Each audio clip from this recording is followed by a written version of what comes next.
ओम नमो भगवते वासुदेवाय। बोल।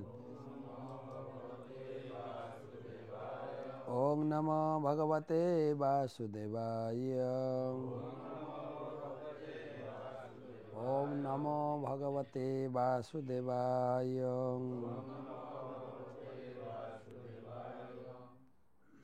ग्रंथराज श्रीमद् भागवत महापुराण पंचम स्कंद पंचम अध्याय षष्ठ श्लोक। আজকে হচ্ছে আমাদের 1021তম ভাগবত রসমাধুরী সেমিনার। পরাভবস্তাৎ অবোধজাত যাবন্ন জিজ্ঞাসত আত্মতত্ত্বম যাবৎ ক্রিয়স্তাবদিদম মনো বৈ কর্মাত্মকম যেন শরীরবন্ধ। ঋষভদেব তার 100 জন পুত্র ছিল। 100 জন পুত্রের উদ্দেশ্যে পিতা তিনি পুত্রদের প্রতি কর্তব্য সম্বন্ধে নির্দেশ আদেশ প্রদান করছেন। প্রথম শ্লোকে বলেছেন, তোমাদের এত খাটাখাটনি করে ইন্দ্রতৃপ্তি করার প্রয়োজন নেই।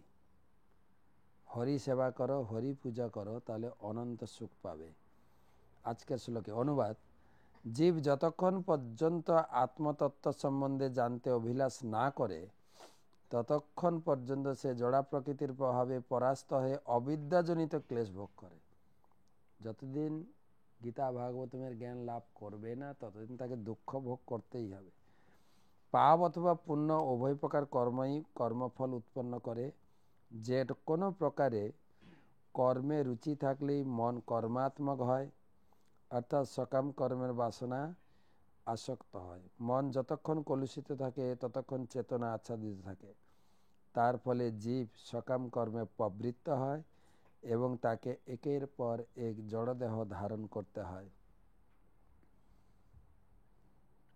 তাৎপর্য, সাধারণ মানুষ মনে করে দুঃখ কষ্ট ভোগ যাতে না করতে হয় সেজন্য পুণ্য কর্মের আচরণ করা উচিত, কিন্তু প্রকৃতপক্ষে তা সত্য নয়। পুণ্যকর্ম আচরণ এবং সৎ চিন্তা করলেও দুঃখ দুর্দশা ভোগের হাত থেকে নিষ্কৃতি পাওয়া যায় না। তার একমাত্র উদ্দেশ্য হওয়া উচিত মায়ার বন্ধন এবং সমস্ত জড়জাগতিক কার্যকলাপের বন্ধন থেকে মুক্ত হওয়া। মনোধর্মী জ্ঞান পুণ্যকর্ম জড়জগতের সমস্যার সমাধান করতে পারে না। জীবের কর্তব্য তার চিন্ময় স্বরূপের অনুসন্ধান করা। ভগবদ্গীতার 4th অধ্যায়ে 37 শ্লোকে বলা হয়েছে, যধৈ ধাংসি সমৃদ্ধ অগ্নি ভস্মসাৎ কুরুতে অর্জুন জ্ঞানাগ্নি সর্বকর্মাণি ভস্মসাৎ কুরুতে যথা। ভক্তি পাপ এবং পুণ্য দুটোকেই ভস্মীভূত করে। পাপটা যেরকম ভক্তির বাধা, পুণ্যটাও ভক্তির বাধা। পুণ্য মানে ভোগ বাসনা বৃদ্ধি হবে। মানুষ যতক্ষণ পর্যন্ত আত্মা ও তার ক্রিয়া হৃদয়ঙ্গম করতে না পারে ততক্ষণ পর্যন্ত তাকে জড় বন্ধনে আবদ্ধ থাকতে হয়। শ্রীমদ্ ভাগবতে বলা হয়েছে, জেনন অরবিন্দাক্ষ বিমুক্ত মানিন স্থাবত তৈয়স্ততাবত অবিশুদ্ধ বুদ্ধয়।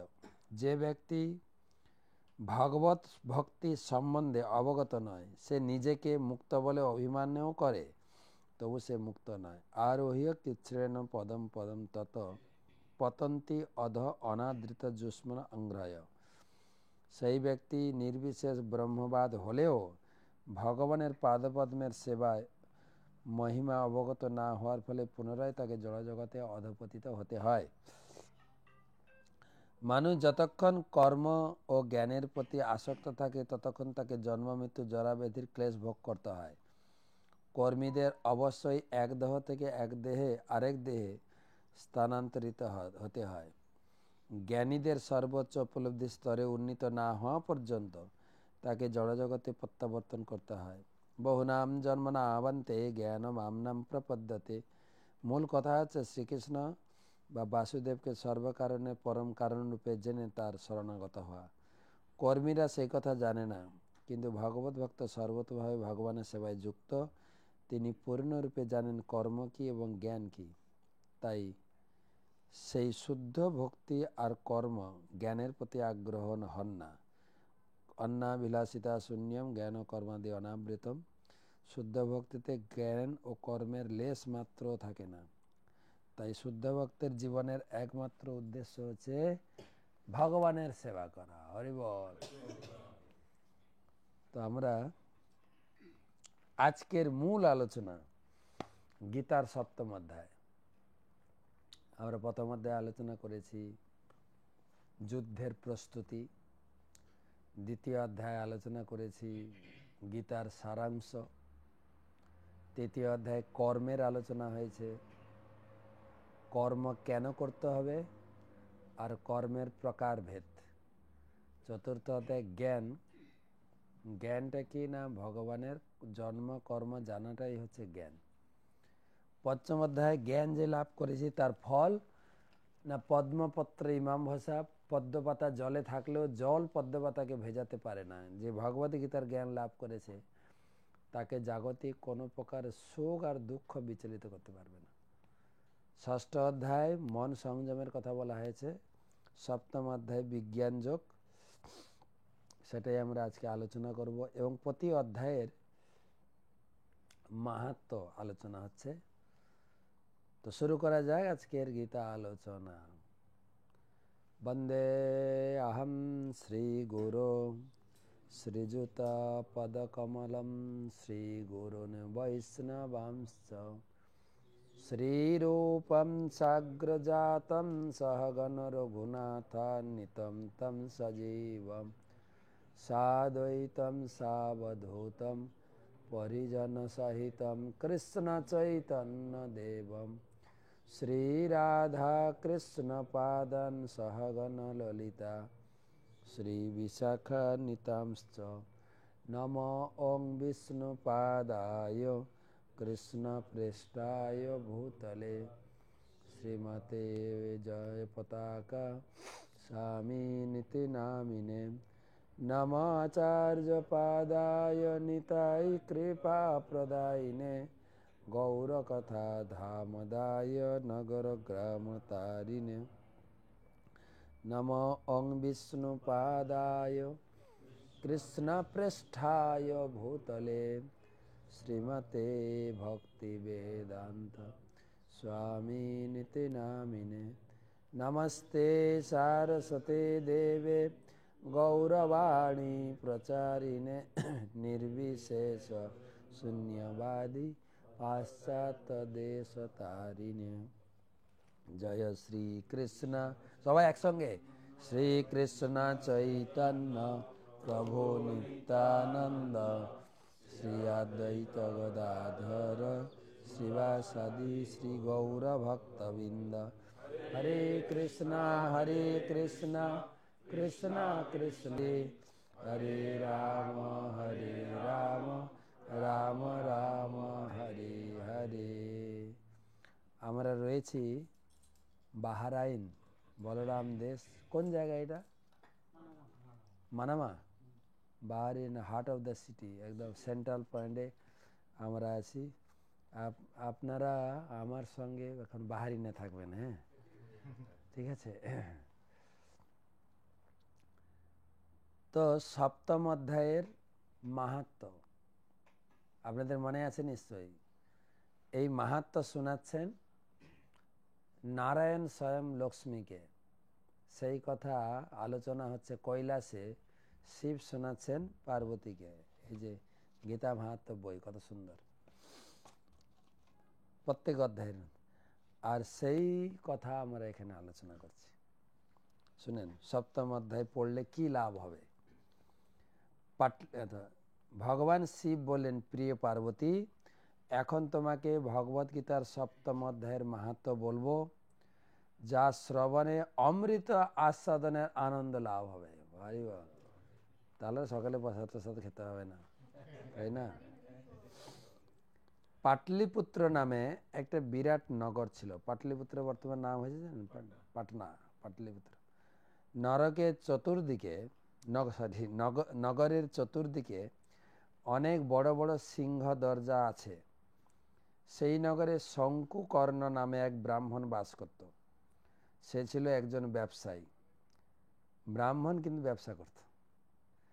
ব্যবসা করে সে প্রচুর অর্থ সঞ্চয় করেছিল। তার পূর্বপুরুষদের জন্য কখনো সে কোনরূপ ধর্ম আচরণ বা শাস্ত্রীয় আচার অনুষ্ঠান উদযাপন করেনি।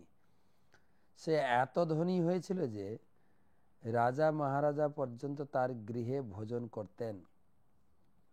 শঙ্কুকর্ণ একজন অন্যতম সেবা কৃপণ লোক। কৃপণ, সে তার সঞ্চিত অর্থ মাটির নিচে পুঁতে রেখেছিল। একদা চতুর্থবার বিবাহ করার জন্য সে তার পুত্রকন্যা আত্মীয় পরিজন সহ যাচ্ছিল। টাকা আছে, অনেক লোক বিয়ে করতে চায়, তাই না? চতুর্থবার বিয়ে। পথে রাত্রিতে বিশ্রামের জন্য এক জায়গায় সকলে মিলে অবস্থান করল। সকলে ঘুমিয়ে পড়লে একটি সাপ এসে তাকে দংশন করে। তার পুত্র পরিজনরা মিলে ডাক্তার ও ওঝাকে ডেকে আনে, কিন্তু শঙ্কুকর্ণকে বাঁচাতে পারল না। শীঘ্রই সে মৃত্যুর কোলে ঢলে পড়ল। তারপর সে একটি প্রেত সর্প হয়ে জন্মালো। অপঘাতে মৃত্যু হয়েছে, প্রেত। আর এই যতগুলো মাহাত্ম্য পড়লাম সব ব্রাহ্মণদের কথা বলা হয়েছে। কিন্তু কেন? এর আগেও বলেছিলাম ব্রাহ্মণদের কথা কেন।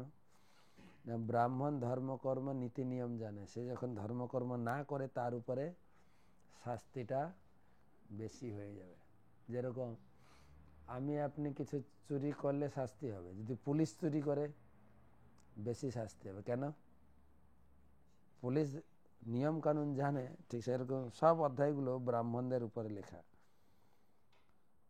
তো মনে রাখো তো, পাটলিপুত্র নগরে শঙ্কুকর্ণ নামে এক ব্রাহ্মণ, কিন্তু ব্রাহ্মণের কাজ করতো না। কি করতো? ব্যবসা করে অনেক টাকা পয়সা জোগাড় করেছিল, কৃপণ ছিল। চতুর্থবার বিবাহ করার জন্য যাচ্ছিল, রাস্তায় সর্পদংশনে তার মৃত্যু হয়েছে। মৃত্যুর পর সে একটি প্রেত শরীর হয়ে জন্মালো। তার একমাত্র ধ্যান জ্ঞান ছিল তার সঞ্চিত অর্থ, যা কি সে তার গৃহের খুব কাছেই পুঁতে রেখেছিল। তার সেই গুপ্তধনের বিন্দু বিসর্গ কাউকেই প্রকাশ করেনি। প্রেত সর্প হয়ে সে তার সেই যক্ষের ধন পাহারা দিত, যাতে অন্য কেউ অপহরণ না করতে পারে। ধনগুলো জমা করেছিল না, এবার প্রেত শরীর হয়ে ধন পাহারা দিচ্ছে। প্রেত সর্পের ফাঁদে আবদ্ধ হয়ে থেকে কিছুদিন সে অত্যন্ত ক্লান্ত হয়ে পড়ল। একদিন রাত্রিতে স্বপ্নে তার ছেলেদের দেখা দিয়ে তাকে সাহায্য করতে অনুরোধ করলো। মাঝে মাঝে বাড়ির লোক এরকম মারা গেলে স্বপ্নে এসে এটা কর ওটা কর, করে আমাকে উদ্ধার কর।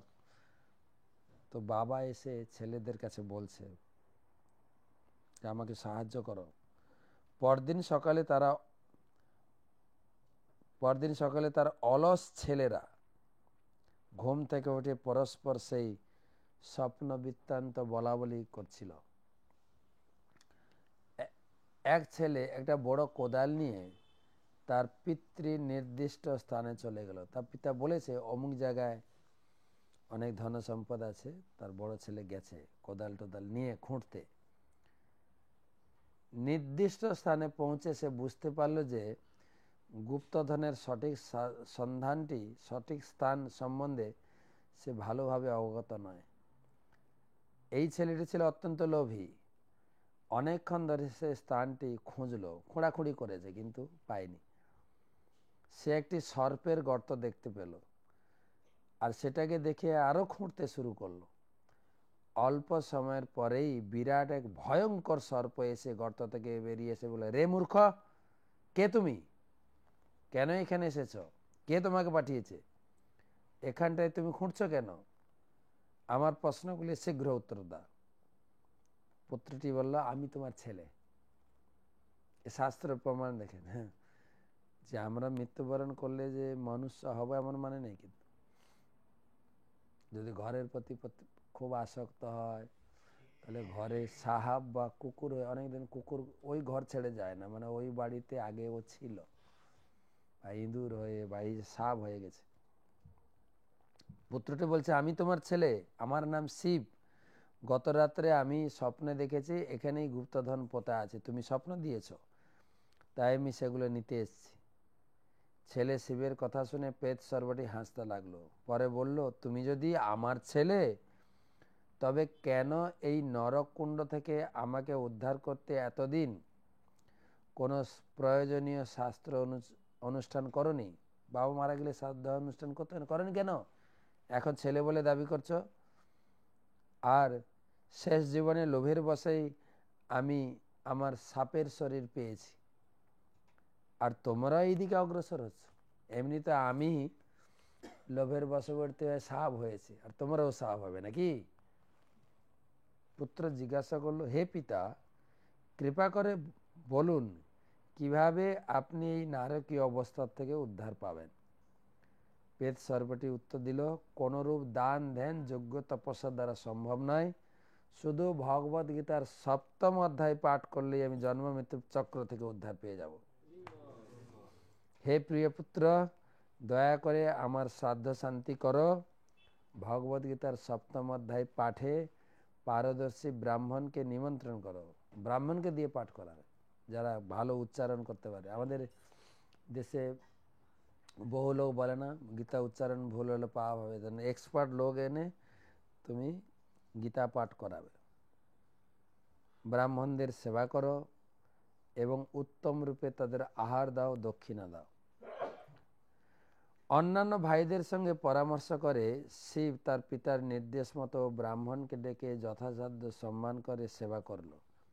সেই ব্রাহ্মণটি যখন ভগবদ্গীতার 7ম অধ্যায় পাঠ করতে থাকলেন, শঙ্কুকর্ণ তখন পেট সর্পের সেই ভয়ঙ্কর দেহ ত্যাগ করে এক দিব্য চতুর্ভুজ মূর্তি ধারণ করল। সে তার পুত্রদের আশীর্বাদ করে গুপ্তধনের স্থানটির কথা বলে বৈকুণ্ঠে চলে গেল। তার পুত্রদের মন এখন কৃষ্ণ সেবায় নিবদ্ধ, তাই তারা সেই সঞ্চিত অর্থ দিয়ে মন্দির নির্মাণ করলো, কূপ খনন করলো এবং সকলের মাঝে ফুড ফর লাইফ করলো, প্রসাদ বিতরণ করলো। প্রতিদিন তারা ভগবদ্গীতার 7ম অধ্যায় পাঠে মগ্ন হলো। অচিরেই পরমেশ্বর ভগবান শ্রীকৃষ্ণের পাদপদ্ম লাভ করল। ভগবান শিব বললেন, প্রিয় পার্বতী, ভগবদ্গীতার 7ম অধ্যায়ের অপূর্ব মাহাত্ম্যের কথা তোমাকে বললাম, ঠিক আছে? পাঠ করবে তো পরের কথা। যে ব্যক্তি আমাদের এই বর্ণনা শুনবে, সমস্ত প্রকার পাপের প্রতিক্রিয়া থেকে সে তৎক্ষণাৎ মুক্ত হয়ে যাবে।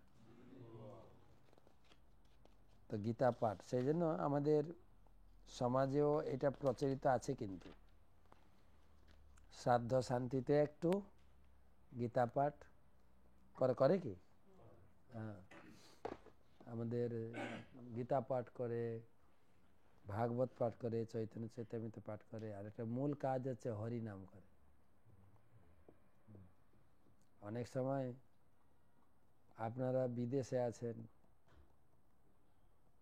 এখানে ভক্ত হয়ে গেছেন, বাড়িতে হয়তো আর ভাই বা বোনেরা ভক্ত হয়নি, বাবা মার মৃত্যুর পরে ভাই বোন নিয়ে টানাটানি করি, বৈষ্ণব মতে হবে, আমাদের গ্রামের মতো হবে, তাই না?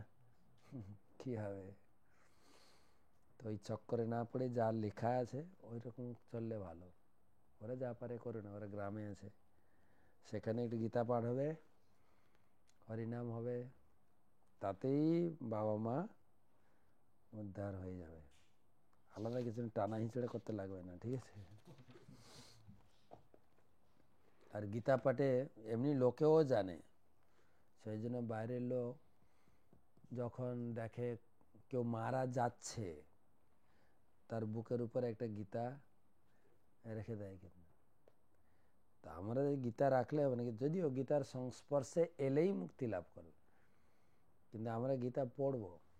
এই 7ম অধ্যায় গীতা মাহাত্ম্য পড়ে আমার মনে পড়ছে, আমাদের একজন গীতা কোর্সের লোক কলকাতায় এই বছর 10-11 বছর ভক্তি লাইনে এসেছিলেন, গুরুমানসকে দীক্ষাও পেয়েছিলেন, স্বামী স্ত্রী, এক ছেলে মেয়ের বিয়ে হয়ে গেছে, মেয়েরও একটা ছেলে, ছেলেরও একটা ছেলে।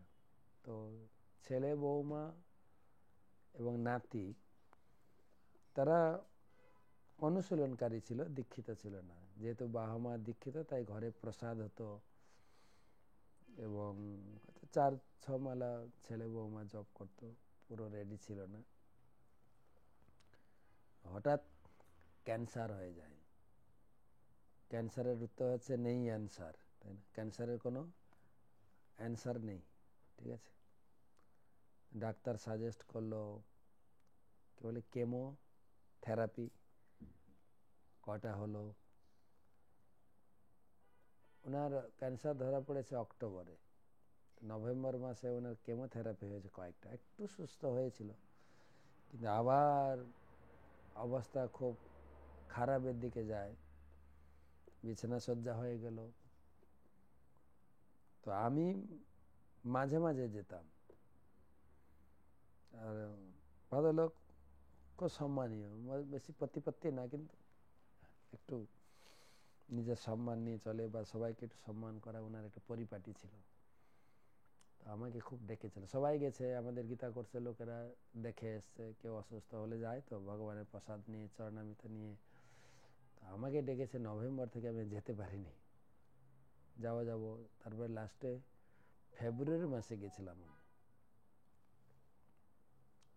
তখন কথাবার্তা বন্ধ হয়ে গেছে। আমি পুরী থেকে ফিরলাম সন্ধ্যা 7টায় কলকাতা, ওখান থেকে গেছি। কলকাতায় নেমেই ফোন করেছি যে মাতাজিকে আমি আসছি। আমার সঙ্গে আরো 2-3 জন ব্রহ্মচারী ছিলেন, 4 জন ব্রহ্মচারী ছিল। তখন ভেন্টিলেটর, অক্সিজেন চলছে, আর চলছে কেন এরকম করছে। আর বৌমা ছিল পাশে, বৌমা খুব সেবা করেছে শ্বশুরের মেয়ের মতো। তো বৌমা বলতো না, এটা আমার দ্বিতীয় মেয়ে। তো বৌমার খুব দুঃখ, বাবা হঠাৎ করে চলে যাবে। কিন্তু বাবার পরিস্থিতি এমন দাঁড়িয়ে গেছে। তো বৌমা বলছেন, বাবা বাবা মহারাজ এসছে, মহারাজ এসছে। তাকালো, তখন অনেক দূর এগিয়ে গেছে। তা আমি বললাম ঠিক আছে, আমরা সবাই মিলে হরি নাম করি। প্রায় 9-10 মিনিট হরিনাম করলাম, কিছু হলো না। তখন গীতা পাঠ শুরু করলাম। সবাই হাতে গীতা রাখুন, আমি পড়ছি, শুধু মিলাবেন আর আমার সঙ্গে পড়বেন। তো 7ম অধ্যায় পাঠ করলাম, শেষ হলো, কিছু বোঝা গেল না। 8ম অধ্যায় হাফ হয়েছে, তখন এরকম ছিল না, একটু কমলো। 8ম অধ্যায় সম্পূর্ণ হলো, 9ম অধ্যায়ে হাফ হতে চলে গেল। তো যখন 8ম অধ্যায়ের হাফ হয়েছে, তখন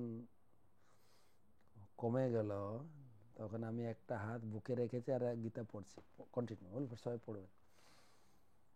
9ম অধ্যায়ে 20 না 22 শ্লোক পর্যন্ত ছিল, ব্যাস। তো সবাই দেখছিল, বাড়ির ছেলে বৌমা, মেয়ে জামাই আর 2টো বাচ্চা ছিল, আর আমরা ছিলাম। তো দেখতে দেখতে সবাই দেখছে বাবা চলে যাচ্ছে, সবাই বুঝতে পারছে বাবা চলে যাচ্ছে। আর বেশি দুঃখ হচ্ছে বৌমা, ছেলে বৌমা, বৌমা, মেয়ে জামাইও না, বাবা কি বলে, মেয়ে বাবাকে মানে শ্বশুরকে, বৌমা শ্বশুরকে ধরে রেখেছে, আর আমি বুকে হাত দিয়ে আছি। যেই চলে গেলেন, বৌমা ভাও ভাও করে কেঁদে ফেলেছে। মেয়ে সামলাচ্ছে, বৌদি তুমি কাঁদো না, কাঁদো না, বাবা এখন যাচ্ছে, একটু কীর্তন করো, কীর্তন করো। সবাই খুব খুশি, বলছে আপনি কি ম্যাজিক জানেন নাকি? বাবা কষ্ট পাচ্ছিল, আমরা চাইছিলাম বাবা যেন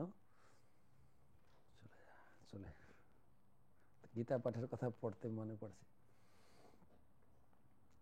কিছু সময় থাকে না, ও কিছু কর্ম আছে যেটা যাচ্ছে না, যার জন্য মৃত্যুও হচ্ছে না, কর্মটা সেই জন্য গীতা পাঠটা রাখতে। অনেকে জিজ্ঞেস করে কোন অধ্যায় পাঠ করবো, সেটা বিচার নয়, যে কোনো অধ্যায় আপনি দেখে পড়তে থাকুন না, ওর কানে কাছে শুনবে। আর গীতায় অষ্টম অধ্যায়ে সেটাই বলা হবে, অন্তকালে চ মামেব স্মরণ মুক্তা কলেবর। জীবনের অন্তিম সময়ে কমপক্ষে একটু দুটো কৃষ্ণের কথা শুনবে, গীতা পাঠ শুনবে, হরি নাম শুনবে। যদি ঘরে আপনার কেউ না থাকে, এখন তো বেরিয়ে গেছে কিনা প্রভুপাদের কীর্তন, লাগিয়ে দেন, প্রভুপাদ কীর্তন করে শোনাবেন, শুনতেই থাকবে। তো আমরা শুরু করি। আমাদেরও যদি কর্মটর্ম থাকে মুক্ত হব। কত অধ্যায়? সপ্তম অধ্যায়। সপ্তম অধ্যায়ে টোটাল আমাদের 30টা শ্লোক আছে।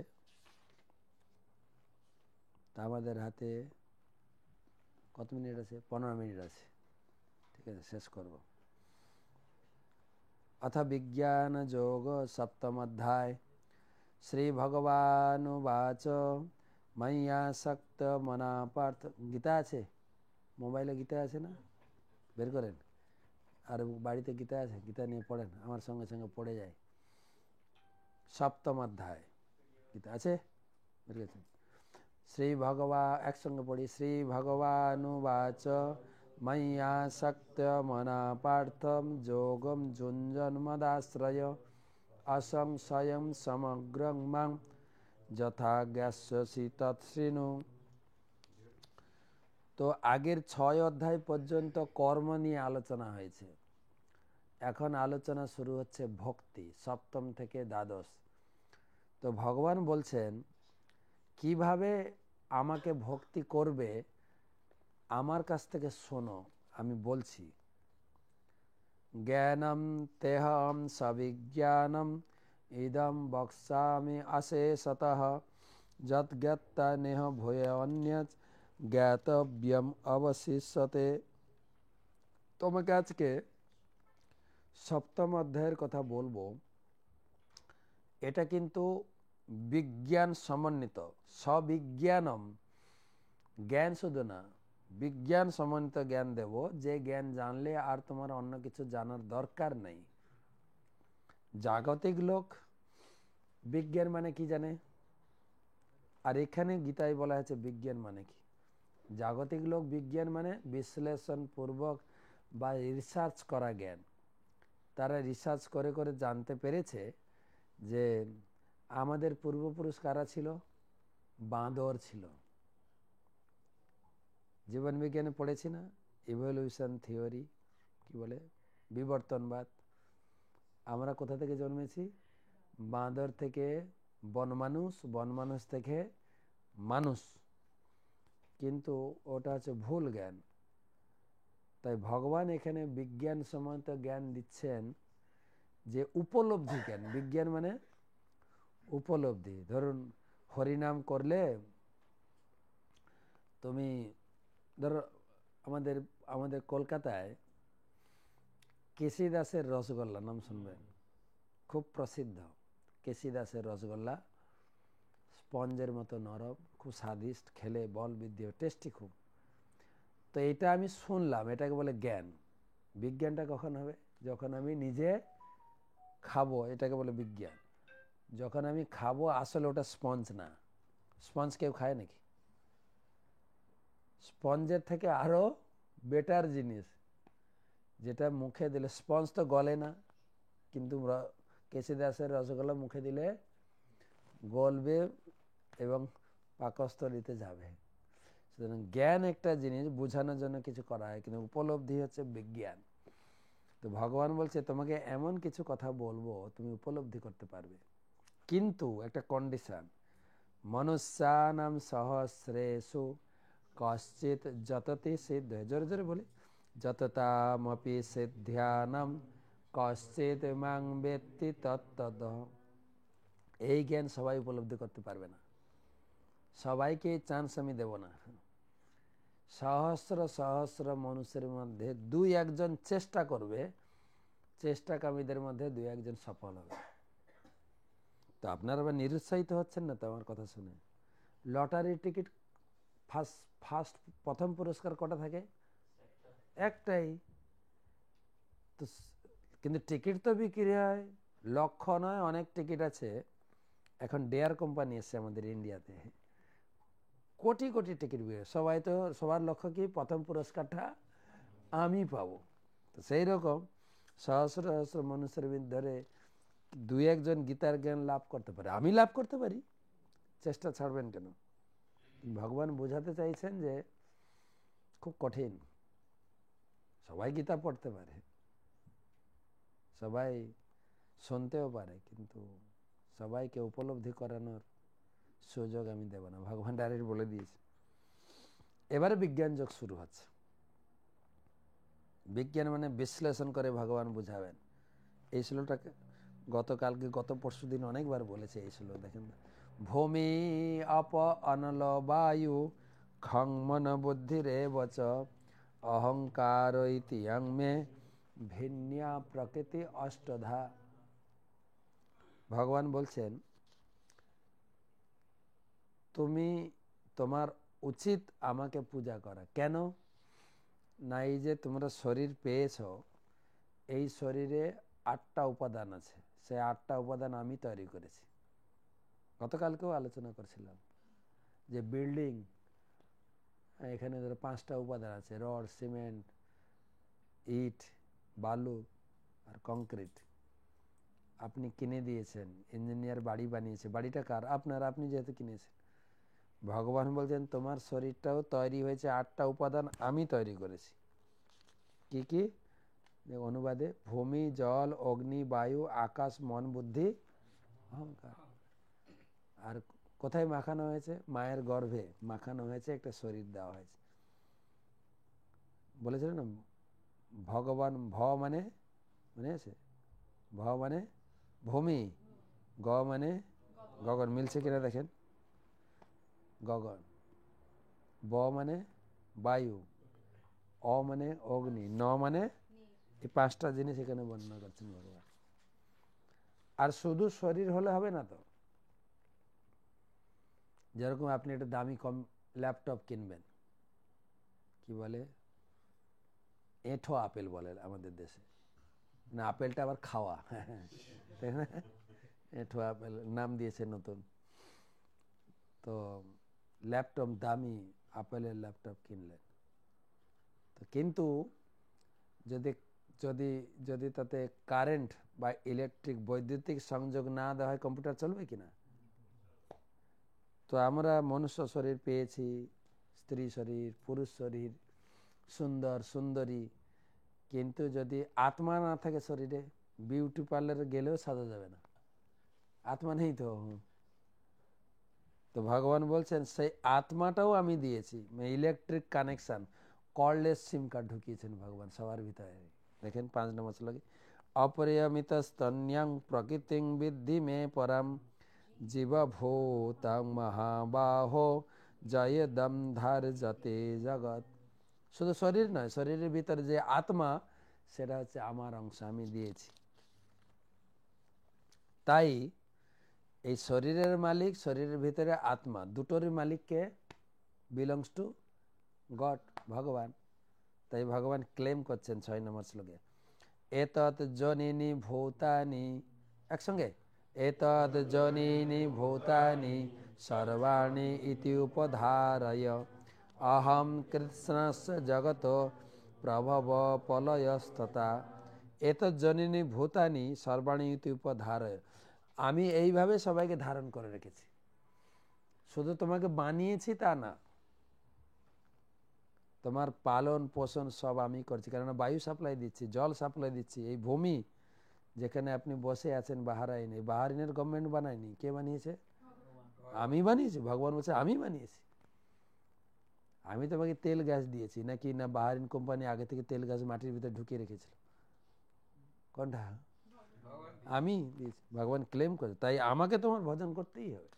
7 নম্বর শ্লোকে, মত্য পরতরম নান্যৎ কিঞ্চিদস্তি ধনঞ্জয় ময়ি সর্বমিদং প্রোতম সূত্রে মণিগণাইব। আমার থেকে শ্রেষ্ঠ কেউ নেই। কেউ বলে না আমার মা আমাকে সৃষ্টি করেছে, আমার থেকে শ্রেষ্ঠ কেউ নেই। কিঞ্চিদস্তি ধনঞ্জয়, ন কিঞ্চিত মাত্র আমার থেকে শ্রেষ্ঠ বা আমার সমান কেউ নেই। আমি সব কিছুর মধ্যে সূত্রে মণিগণা, সূত্রতে মানে যেরকম এই মালাটা দেখতে ভালো লাগছে, বিভিন্ন রকম ফুল আছে, কিন্তু মূল জিনিস হচ্ছে সুতো। সুতো সবাইকে সব ফুলগুলোকে ধরে রেখেছে, তাই না? বা আমরা গলায় কণ্ঠী মালা পরেছি, তুলসী মালা বলি, কিন্তু তুলসীর কাঠিগুলোকে ধরে রেখেছে কে? সুতো। দেখতে পাচ্ছি কি? ভগবান বলছেন আমি সব কিছুর মধ্যে আছি, আমাকে কেউ দেখতে পায় না। এক জায়গায় বলছেন ভগবান হচ্ছেন অক্সিজেনের মতো, তাকে দেখা যায় না কিন্তু প্রতি মুহূর্তে প্রয়োজন, কিন্তু তাই তো? অক্সিজেন না হলে থাকবে কিন্তু। তো এবারে ভগবান বর্ণনা করবেন কিভাবে প্রত্যেকটি জিনিসের ভিতরে আমি আছি। 8 নম্বর শ্লোক, রসয়ম সুকন্তে অপ্রভাস্মি শশী সূর্যয় প্রণব সর্ববেদেষু শব্দ খে পৌরুষম নিশু। আমি হচ্ছে জলের স্বাদ। জলের একটা আলাদা টেস্ট আছে, কিন্তু আছে না? না, আর টেস্ট বোঝা যায় যদি নির্জলা করেন, কি টেস্ট জলের। তো জলের একটা টেস্ট, জলে আমি হচ্ছে জলের। আর ভগবান এটাই বলতে চাইছেন, ঘুম থেকে উঠলে আমাদের প্রথম দরকার জল। সেখান থেকে আমাকে মনে করা শুরু করো। ঘর থেকে বেরোবে, সূর্য দেখবে, সূর্য দেখলেই মনে হবে সূর্যের তেজ হচ্ছে ভগবানের তেজ। আর পুণ্যগন্ধ পৃথিব্যাঞ্চ তেজশ্চাস্মি বিভাবসৌ জীবনম সর্বভূতেষু তপশ্চাস্মি তপস্বিষু। মাটির একটা গন্ধ আছে, গন্ধ আছে, খারাপ গন্ধ আছে, ভালো, কিন্তু ভগবান বলছে ভালো গন্ধটা আমি, খারাপ গন্ধ আমি না, পুণ্য গন্ধ। সেই মাটির গন্ধটা ফুল ফলের মধ্যে প্রকাশিত হয়। গাছ সেই গন্ধ নিয়ে, ফুলের ভিতরে সেন্ট, ফলের ভিতরেও সেন্ট আছে, অনেক ফল, অনেক পাতা সেন্ট আছে, আছে না?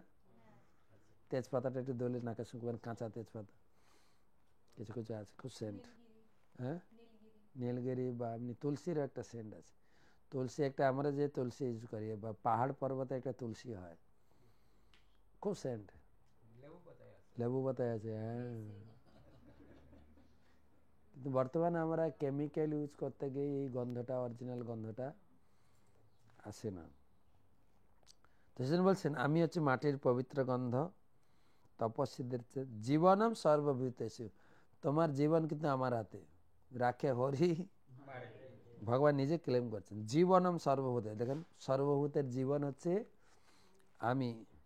বীজং মাং সর্বভূতানাং বিদ্ধি পার্থ সনাতনম বুদ্ধি বুদ্ধি মতামস্মি তেজ তেজস্বী নামহম। কারোর ভিতরে যদি খুব বুদ্ধি দেখো, সেটাও আমি। কাউকে সুন্দর দেখলে সেটা আমি, যা দেখবে সেটা আমি। আমি না থাকলে কোত্থেকে বুদ্ধি আসবে? বা 10 মধ্যে আবার ভগবান নিজে বলবেন আমি বুদ্ধি দিচ্ছি। কত নম্বর ছিল? তেষাম সতত যুক্তা নাম ভজতাং পিধি পূর্বকম দদামি বুদ্ধি। আমি বুদ্ধি দিই। বলম বলবতাম চাহম কাম রাগ বিবর্জিতম ধর্ম অবিরুদ্ধ ভূতেষু কামস্মি ভরতর্ষভ। আমি বলবানের বল। কাউকে যদি দেখো খুব বল রয়েছে, সেটাও আমার প্রকাশ। আর মানুষের ভিতর যে কাম, স্ত্রী পুরুষের মেলামেশার যে কাম, সেটাও আমি। ভগবান নিজে বলছেন আমি কাম। কিন্তু কোন কাম জানেন? ধর্ম অবিরুদ্ধ, মানে যে কাম ধর্মে বিরুদ্ধ হবে না। অর্থাৎ স্বামী স্ত্রী মিলন কেবল কৃষ্ণ ভক্ত সন্তান প্রাপ্তির জন্য, ধর্ম অবিরুদ্ধ। যে চৈব, এবারে এগুলো বলার পরে এবারে গুণের কথা বলবেন। যে চৈব সাত্বিকা ভাবা রাজসা তামসাশ্চ যে মত্ত এবেতি তান বিদ্ধি নতহম তেষু তে ময়ি। 17 রজগুণ, এই 3টা গুণ যে আমাদের ভিতরে আছে, আমাদের ভিতরে 3টে গুণ আছে। এমন নয় যে ও সাত্বিক লোক, না, 3টে গুণ আছে। সেই 3টে গুণ দিয়ে আমি সবাইকে বেঁধে রেখেছি। ত্রিভি গুণময়ের ভাবই এভি সর্বমিদম জগৎ মহিতম নাভিজানাতি মামেভ্য পরমব্যয়ম। এই গুণের কথা আলোচনা হবে পরে। তো আলাদা আলাদা গুণ, কিন্তু সব জিনিস সবার পছন্দ হয় না। কিন্তু কেউ মুড়ি খেতে ভালোবাসে, কেউ ভাত খেতে ভালোবাসে, কেউ আবার পান্তায় পেলে না আরো জমে যায়। কিন্তু সবার একই চয়েস না, কিন্তু ঠিক কিনা? কেউ একটু সাদা সিধা খেতে পছন্দ করে, কেউ একটু ঝাল মশলা আর তার পছন্দ লাগে। সেগুলো গুণের ডিটেলস আলোচনা পরে হবে। তো গুণ আমার থেকে প্রকাশিত হয়েছে, গুণ দিয়ে মহিতং নাভি জানাতে, এমনভাবে বেঁধে রেখেছি তারা আমাকে নাভি জানাতে মানে জানতে পারে না। দৈবী এসা গুণময়ী মম মায়া দুরত্যয়া মামেব যে প্রপদ্যন্তে মায়ামেতম। এই দৈবী গুণময়ী ত্রিগুণময়ী মায়া এত কঠিন, কেউ এখান থেকে রেহাই পেতে পারে না। আমরা বাড়িতে ছিলাম, দড়ি পাকাতাম, একটা দড়ি দিয়ে কাউকে বাঁধা যায়, যে 3টা দড়ি দিয়ে পাকিয়ে বাঁধা যায়, খুলতে পারবে তো? 3 গুণ দিয়ে 3টা দড়িকে পাকিয়ে বেঁধে রেখেছে। আবার যারা বিয়ে করেছেন সংসারে, স্ত্রী আবার 7টা পাকে বেঁধেছে। বিয়ের সময় কয় পাকে বাঁধে? 7 আর 3 10। আমাদের বলে বেঁধে স্ত্রী টেনে টেনে ঘরে ঢুকায়, তাই না? কি আগে ঢুকে? আরে যারা বিয়ে করে তারা বলবে না, কি বলে ওড়নাতে বেঁধে টেনে টেনে, আমাদের হিন্দু কালচার। তো তাকে গুণ দিয়ে আমি, সে আমাকে জানতে পারেন, তাহলে কোনোদিন জানতে পারবে না? বলছে হ্যাঁ জানতে পারবে। 14 অধ্যায় 2য় লাইনে, মামেব যে প্রপদ্যন্তে, আমার চরণে এসে যদি কেউ শরণাগত হয়, আমাকে বাঁচান, তাহলে আমি তাকে রক্ষা করব। তো এই 7 অধ্যায়ের 14 শ্লোকটা পুরো আলোচনা হবে 14 অধ্যায়, সেজন্য এখানে 7-14 করা আছে। পুরো 14 অধ্যায়টা পুরো গুণের উপর আলোচনা হবে। এই 14 শ্লোকটাই পুরো 14 অধ্যায় ডিটেলস বলবেন ভগবান। এবারে প্রশ্ন আসছে, যদি তোমার চরণে আত্মসমর্পণ করলেই তুমি তাকে উদ্ধার করো, সবাই তোমার চরণে আত্মসমর্পণ করে না কেন? প্রশ্ন দাঁড়ায়। তো ভগবান বলছেন, নমাম দুষ্কৃতি ন মূঢ়া প্রপদ্যন্তে নরাধমা মায়ায় অপহৃত জ্ঞানা আসুরং ভাবমাশ্রিতা। 4 ধরনের লোক আমার চরণে আসে না। তারা হচ্ছে দুষ্কৃতি, আর যারা ভজনা করে তারা সুকৃতি। এরা হচ্ছে দুষ্কৃতি। মানে কি? কৃতি মানে কৃতিত্ব আছে, কিন্তু উল্টো কৃতিত্ব। মানে লোকের কৃতিত্ব আছে না, চুরি করাটা একটা কৃতিত্ব কিনা বলে? অত সোজা না। কালকে ঢুকেছিল আমাদের মন্দিরে লোক, হ্যাঁ, অনেক কায়দা কসরত, তাই না? কৃতিত্ব আছে কিন্তু দুষ্কৃতি। কারা? মূঢ়া, নরধম, মায়া অপহৃত জ্ঞানা এবং আসরিক ভাব। এই প্রভুপাদ লিখেছেন। মূঢ়া হচ্ছে যারা শুধু খেটে খায়, ওসব ভগবান টগবান নিয়ে যায় না। নরাধম হচ্ছে আমরা, যারা ভক্তি ভাব পেয়েও, সদ্গুরু দীক্ষা পেয়েও আমরা ঠিক মতো ভক্তি করছি না, নরাধম। মায়া অপহৃত জ্ঞান, অনেক লোক শিক্ষিত, জ্ঞানী, ইঞ্জিনিয়ার, সাহিত্যিক, কত সুন্দর সুন্দর কবিতা লিখেছেন, তাই না? যেরকম রবীন্দ্রনাথের কবিতা লিখেছেন, সবাই তো দেখছে প্রকৃতি। রবীন্দ্রনাথের দেখাটা খুব সূক্ষ্ম ছিল। বৃষ্টি হচ্ছে, জল পড়ছে, ওইটা দেখে কবিতা লিখছে। বৃষ্টি পড়ে, পাতা নড়ে, হ্যাঁ, করে করে করে করে লিখছেন। হ্যাঁ, তো তাদের দেখা জ্ঞানটা খুব সূক্ষ্ম, কিন্তু মায়া দ্বারা অপহৃত হয়ে গেছে। রবীন্দ্রনাথ ঠাকুর একবার বৃন্দাবনে গেছিলেন। তিনি বই পড়ে জেনেছেন বৃন্দাবন হচ্ছে চির বসন্ত, সেখানে শীতউষ্ণ নাই। আর বেচারা গিয়েছিলেন জ্যৈষ্ঠ মাস, এত গরম। তখন কবিতাতে লিখছেন, হা হন্ত হন্ত চির বসন্ত। আরে আমি শুনেছিলাম বৃন্দাবনে চির বসন্ত। হা হন্ত হন্ত কোথায়? কোথা বসন্ত? হা হন্ত হন্ত চির বসন্ত, কোথা বসন্ত? আমি পুড়ে গরমে সুসন্ত। জ্ঞান আছে কিন্তু অপহৃত হয়ে গেছে। বৈজ্ঞানিকরা জ্ঞান আছে, সেদের মধ্যে দুষ্কৃতি। আর কিছু অসুর সম্প্রদায়ের লোক, কিন্তু 4 ধরনের লোক আমার পূজা করে। কে? 16 নম্বর, চতুর্বিধা ভজন্তে মাম জনা সুকৃতি নহর্জুন আর্ত জিজ্ঞাসু অর্থাৎ জ্ঞানী চ ভরতর্ষভ। দেখেন তো ভগবান ইন্ডিকেট করেছেন 4 ধরনের লোক আমার পূজা করে, সেই 4 ক্যাটাগরির মধ্যে আমি পড়ি কিনা মিলান, প্রত্যেকে নিজে নিজে চিন্তা করবেন। আর্ত, আর্ত মানে বিপদে পড়ে দুঃখে পড়ে এসে ভগবানের শরণাপন্ন হয়। অর্থাৎই টাকা পয়সার অভাব, হে ভগবান আমার কিছু টাকা দাও। আর জিজ্ঞাসু চিন্তা আমি কেন দুঃখ পাচ্ছি, আমি তো কারো ক্ষতি করিনি তো।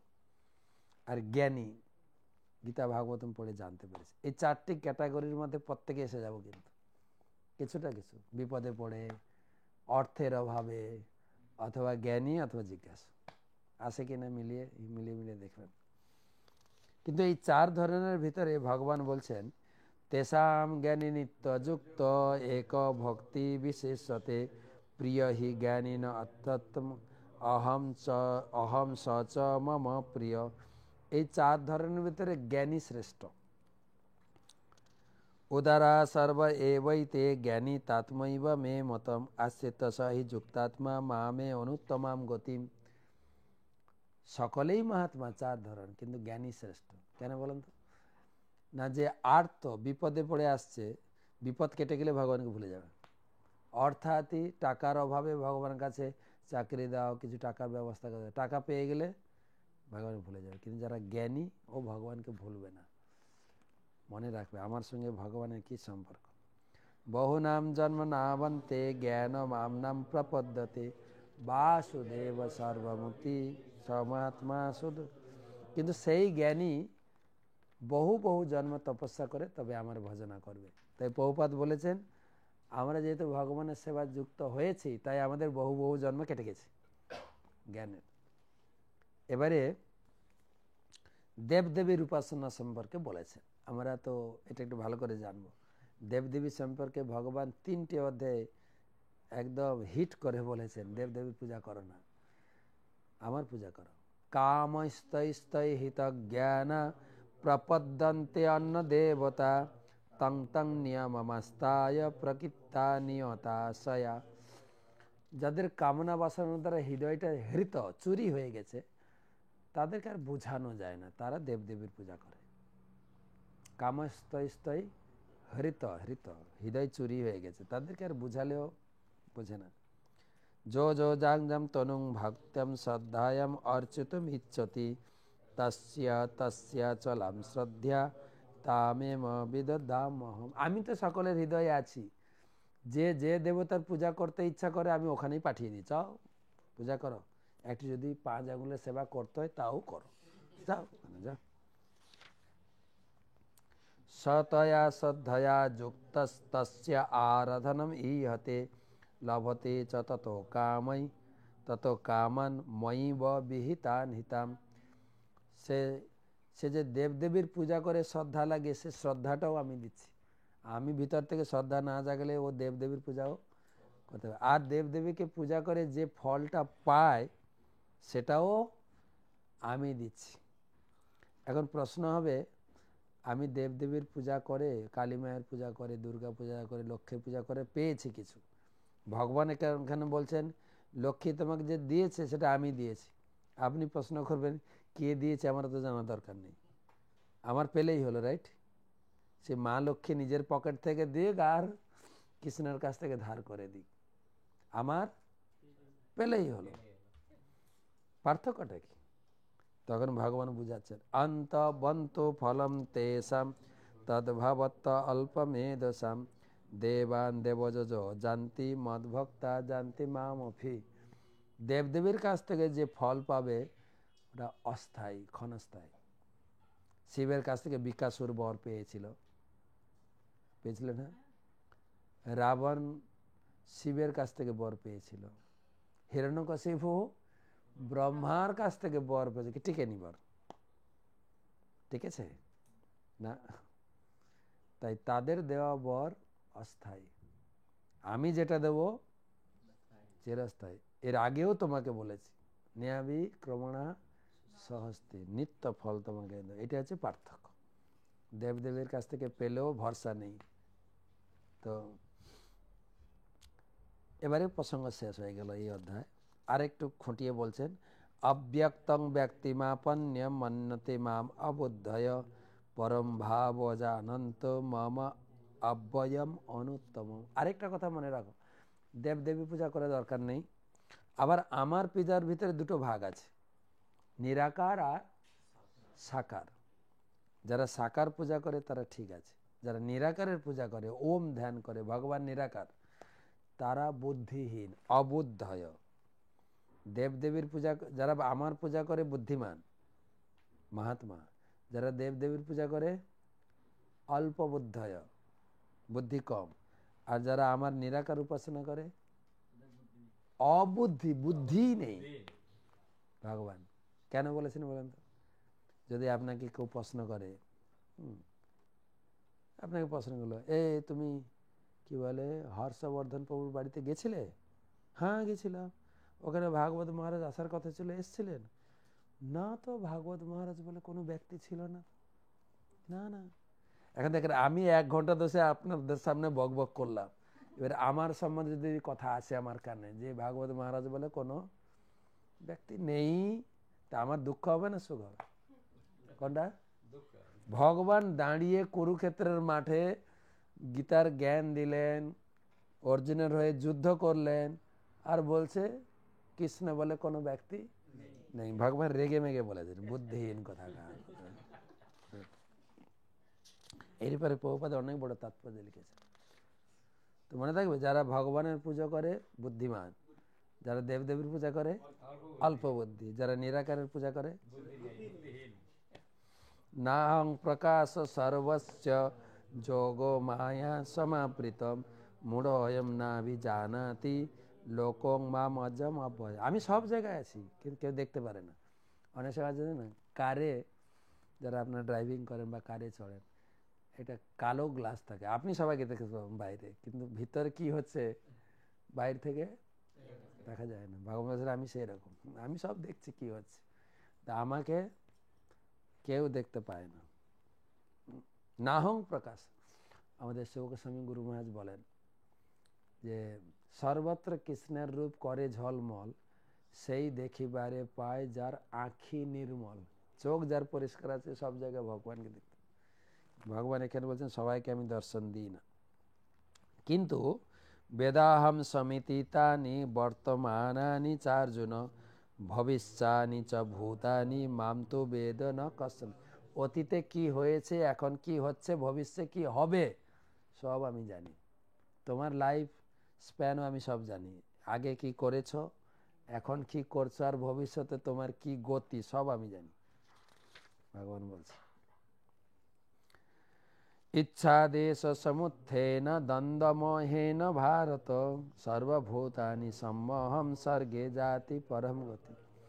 আমার সেবায় যুক্ত থাকো, ইচ্ছা দেশ থেকে মুক্ত হয়ে সমভাব ভজন করো। ইচ্ছা দেশ মানে ইচ্ছা দেশ, যেরকম আলু পনিরের সবজি হয়েছে, হ্যাঁ, পনিরটা আমার ভালো লাগে, আলুটা দেশ, পনিরটা ইচ্ছা। কোনো জিনিস ভালো লাগে, কোনো জিনিস এই স্তর থেকে উপরে উঠতে হবে। এই জগতে কোনো জিনিস ভালো না, এই স্তরের উপরে উঠতে হবে। যেমন তো ফ্যান চলছে, গরমের দিনে ফ্যানটা আরামদায়ক, যদি শীতের দিনে ফ্যান লাগানো হয় তাহলে ফ্যানটা আরামদায়ক না কষ্টদায়ক, ডিপেন্ড করছে। সেই জন্য এই জগতে সব কিছু আপেক্ষিক, অপেক্ষা করে কোন সময় আমি সেটা ব্যবহার করছি। কোনো কিছু ভালো না, খারাপ না, মানে কোনো জিনিস ভালো না জগতে, সবই খারাপ। সেজন্য ভগবান বলছে তুমি জাস্ট শরীর মেনটেন করার জন্য, সমাজে বেঁচে থাকার জন্য ওইটুকু ব্যবহার করো, কারোর প্রতি আসক্ত হইও না, কারোর প্রতি বিরক্ত হইও না, দেশ হইও না। সেভাবে কেউ যদি ভজন করে, যে শান্ত অন্তগতং পাপম জননাম পূর্ণ কর্মণাম তে দ্বন্দ্বমোহ নির্মুক্তা ভজন তে মাং দৃঢ়ব্রতা। সেই দৃঢ়ভাবে ভজন করতে পারবে যে সম্পূর্ণ পাপ থেকে মুক্ত হবে, আর এই ভালো মন্দর দ্বন্দ্ব থেকে মুক্ত। দুটো জিনিস মুক্ত হতে হবে। এই জগতে কোনো জিনিস ভালো মন্দ কিছু, সবই মন্দ। আরেকটা হচ্ছে পাপ থেকে মুক্ত। আমরা এই শ্লোক দিয়ে লোককে বোঝাই, লোকে বলে নিরামিষ খেতে হবে, কোথায় লেখা আছে? এখানে লেখা আছে জীব হত্যা, জীব হত্যা মহাপাপ, বন্ধ করো, তাহলে তোমার দৃঢ় ভজন হবে, দৃঢ়ব্রতা। বাকি দুটো শ্লোকের আলোচনা এখানে হবে না, এটা হিন্টস দিয়েছেন, এটা অষ্টম অধ্যায়ে ডিটেলস আলোচনা হবে।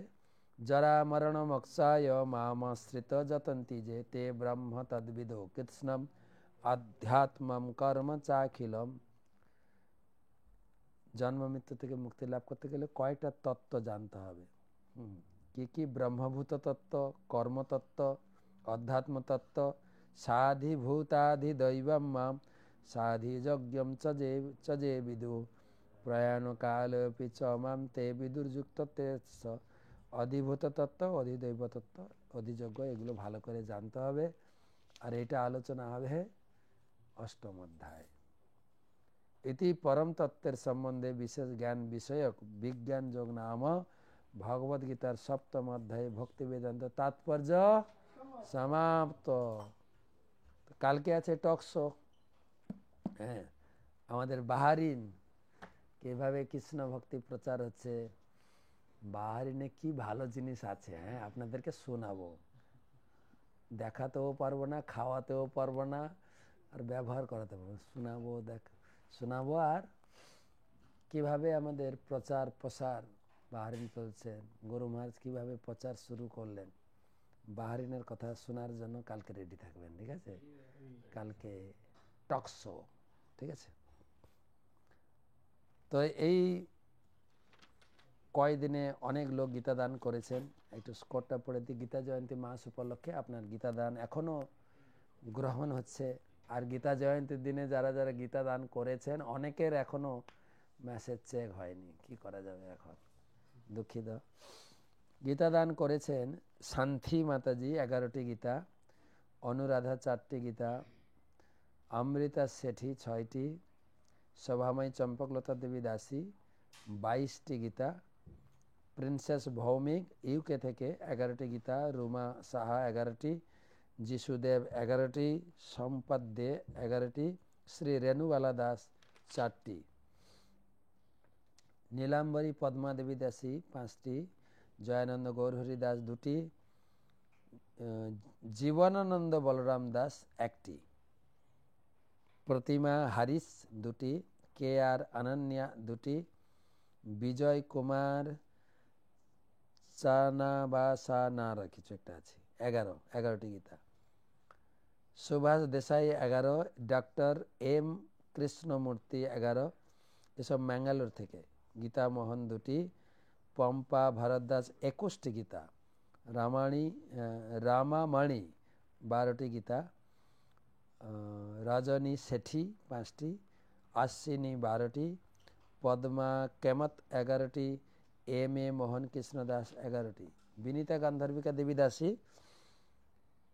প্রতিদিন 4টে ছোট বই এবং মেয়ের জন্মদিন উপলক্ষে 10টা গীতা, প্রেম ভক্তিলতা 6টি চেন্নাই থেকে, মাধুরী নিত্যানন্দ 20টি গীতা ইউকে থেকে, পলি ঘোষাল নদিয়া থেকে 4টি, মালিনী মমতাবতী 2টি গীতা প্রতি একাদশীতে, পারমিতা চক্রবর্তী 27টি গীতা ব্যাঙ্গালোর থেকে, দেবপালক নিতাই দাস 30টি ছোট বই প্রতি মাসে, রাধাকান্ত গোপাল দাস 5টি গীতা, শ্রীমাথি 18টি ছোট বই, দয়ানন্দ এন পূজারী 12টি গীতা, জ্যোতি গঙ্গাধর দেব বিদ্যা 8টি গীতা, শেথা 3টি, কলাসত্যা 2টি, অরুণা আচার্য 2টি, সুনিথা ভেঙ্কট 1টি, লীলা কুমারী এস 11টি, পল্লবী রেড্ডি 21, গণেশ কেদাগদি 20টি, শোভা সন্তোষ 8টি, মিসেস মাধুরী এসপি 6টি, গীতা 11টি, রিঙ্কু প্রামাণিক 4টি, সুবর্ণ শর্মা পরিবার সহ 29টি গীতা, মনোরঞ্জন সামন্ত 11টি, বনশ্রী মুখার্জি 18টি, মীরা মণ্ডল 8টি। এই পর্যন্ত থাক। যারা যারা গীতা দান করেছেন সকলকে ধন্যবাদ কৃতজ্ঞতা জানাই, সেই সঙ্গে আপনার এবং আপনার পরিবারের মঙ্গল কামনায় আপনারা নাম গোত্র পাঠিয়ে দেবেন, আমাদের স্পেশাল পুজো দেব কুম্ভতে বেণী মাধব ভগবানের চরণে। সেই সঙ্গে আজকেও প্রার্থনা জানাই আপনাদের সকলের মঙ্গল, পরিবারের মঙ্গলের জন্য। সবাই একসঙ্গে হরে কৃষ্ণ কৃষ্ণ কৃষ্ণ হরে হরে, হরে রাম রাম রাম হরে হরে।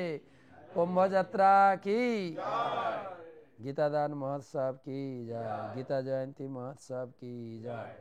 ভালো থাকবেন, সুস্থ থাকবেন, সুরক্ষিত থাকবেন। শুভরাত্রি।